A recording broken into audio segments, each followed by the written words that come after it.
संस्कार छूत के रोग की तरह फैलते हैं।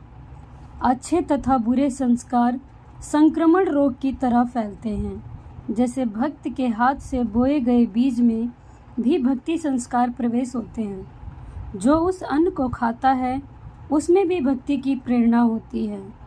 यदि कोई नशा करने वाला तथा किसी प्रकार के अन्य विचार को मन में मंथन करता हुआ हाली बीज बोता है तो उस बीज में भी उसके विचार प्रवेश होते हैं जो उस अन्न को खाने वालों को प्रभावित करते हैं। जैसे एक बहन ने गुरु दीक्षा ले रखी थी। उसके घर पर गुरुजी आए तथा साथ में एक शिष्य भी था। उस बहन की बहन भी किसी कार्यवश उसी दिन आ गई। उसका दामाद मृत्यु को प्राप्त हो गया था। लड़की के छोटे छोटे बच्चे थे। वे बहुत चिंतित थी। रह रहकर विचार उठ रहे थे कि बेटी का निर्वाह कैसे होगा। बेटी तो उजड़ गई। देवर जेठ किसी के नहीं होते। बच्चे को कौन पालेगा। हे भगवान, यह क्या बनी। कौन से जन्म का पाप आड़े आ गया।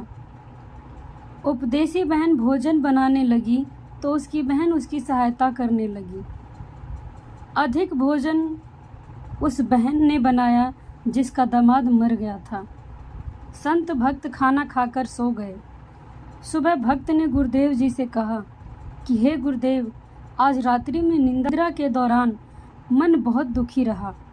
जैसे मेरा दामाद मर गया, मेरी बेटी के छोटे छोटे बच्चे हैं, उनकी बेहद चिंता सताती रही। इनका क्या होगा, कैसे निर्वाह होगा। गुरुजी ने अपने शिष्या से पूछा कि बेटी, रात्रि का भोजन किसने बनाया था। उसने उत्तर दिया कि मेरी छोटी बहन आई है, उसने बनाया था। संत ने पूछा कि उसको कोई कष्ट है क्या।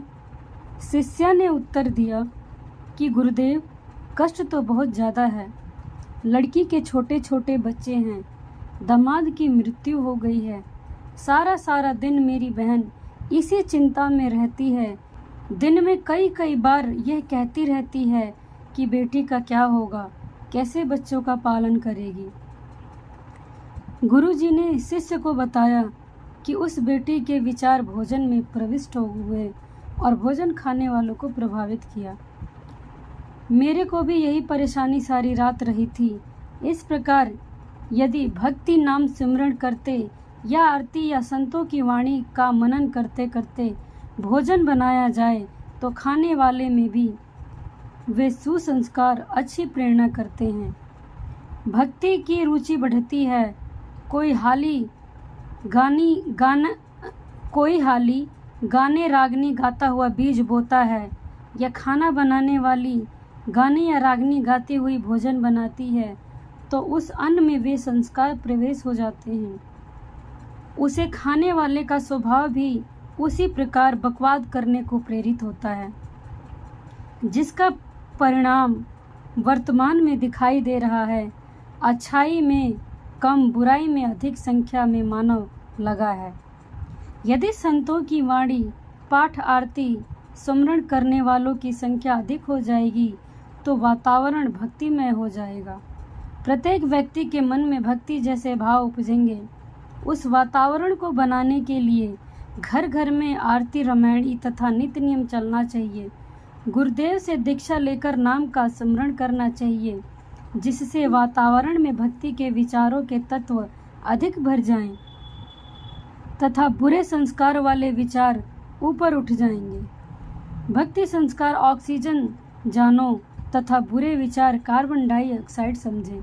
ऑक्सीजन रूपी भक्ति संस्कार के सिलेंडर खोलने पड़ेंगे, यानी सतग्रंथ साहिब के पाठ पर पाठ करने पड़ेंगे तथा तीनों समय की संध्या नित्य क्रम करने होंगे। स्मरण करना होगा।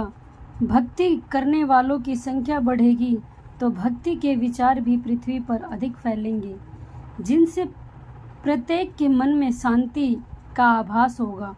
सत्संग करने किसी के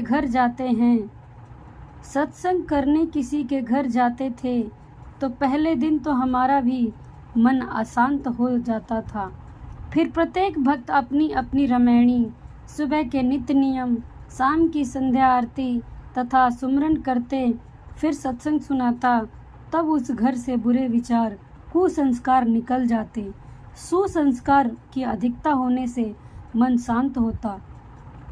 जब हम सत्संग या पाठ करके अगले गांव जाने लगते तो पूरा परिवार रोने लग जाता था। उनको इतनी शांति संत व भक्तों के संग में मिलती थी। उन संस्कारों का प्रभाव महीनों रहता। यदि नाम लेकर प्रतिदिन की तीनों संध्या व सुमरण परिवार के लोग मिल करने लग जाएं तो शांति सदा बनी रहती है। जो बीड़ी हुक्का में तम्बाकू पीता है वह बीज बोता है तो उस अन्न में भी तम्बाकू की वासना सूक्ष्म तत्व प्रवेश कर जाते हैं। उस अन्न को खाने वाले भी तम्बाकू सेवन करने की प्रेरणा बन जाती है। उस अन्न को खाने वाले में भी तम्बाकू सेवन करने की प्रेरणा बन जाती है, जिस कारण से नशा तेजी से युवाओं में बढ़ रहा है। जब तक बच्चे हैं तब तक तो पिता, चाचा, ताऊ, दादा के डर से तम्बाकू सेवन नहीं करते, परंतु युवा होते ही वे संस्कार प्रबल हो जाते हैं और नशे की आदत शीघ्र पड़ जाती है। मेरा उद्देश्य है कि मानव समाज से नशा तथा सर्व बुराई जड़ से समाप्त करके धरती पर स्वर्ग बनाऊं। परमात्मा कबीर जी का कहा वचन साकार हुआ देखना चाहता हूँ। उन्हीं की प्रेरणा व शक्ति से यह अनमोल कार्य सफल हो सकता है। यह दास तथा मेरे अनुयायी सच्ची नीयत से इस मिशन को सफल करने के लिए प्रयत्नशील है।